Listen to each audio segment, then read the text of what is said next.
পুরুলিয়া বরাকর ৫ নম্বর রাজ্য সড়কে আদ্রা থানার ডুমরাকুড়ি মোড়ের অদূরে রাস্তার পাশেই মন্দির, আর সেই মন্দিরের লোহার গ্রিলে আটকে পড়ে লোহার গ্রিল ঢুকে মৃত্যু হলো এক যুবকের। সোমবার মর্মান্তিক ঘটনাটি ঘটেছে আজ সকাল নাগাদ। ওই যুবকের নাম প্রকাশ চন্দ্র দেওঘরিয়া, ৪৫ বছর বয়স। তার বাড়ি পাড়া থানার লিপানিয়া গ্রামে। জানা যায় আদ্রা থানার ডুমরাকুড়ির মোড়ের অদূরে পুরুলিয়া বরাকর ৫ নম্বর রাজ্য সড়কের পাশেই রয়েছে জয় বাবা ব্রহ্মনারায়ণ নামক একটি মন্দির। সেই মন্দিরে কয়েকদিন আগে একটি লরি ঢুকে ভেঙে যায়। ভাঙার কিছু অংশ রাস্তার পাশে জড়ো করা ছিল।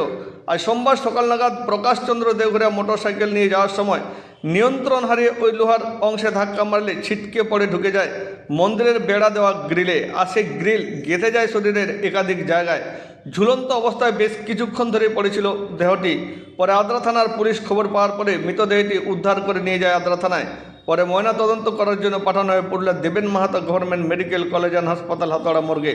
জানা যায় মৃত যুবকের নাম প্রকাশচন্দ্র দেওঘরিয়া, পাড়া থানার লিপানিয়া গ্রামে বাড়ি। সে মোটরসাইকেল নিয়ে যাওয়ার সময় দুর্ঘটনার কবলে পড়ে। পুরুলিয়া বরাকর ৫ নম্বর রাজ্য সড়কে রাস্তার পাশে থাকা মন্দিরের গ্রিলে আটকে গিয়ে শরীরের একাধিক জায়গায় গ্রিল ঢুকে গিয়ে তার ঘটনাস্থলে মৃত্যু হয়। ঝুলন্ত অবস্থায় মৃতদেহটি ছিল বেশ কিছুক্ষণ ওই মন্দিরের গ্রিলেই। পরে আদ্রা থানার পুলিশ মৃতদেহটি উদ্ধার করে নিয়ে যায়। পরিবারে শোকের ছায়া।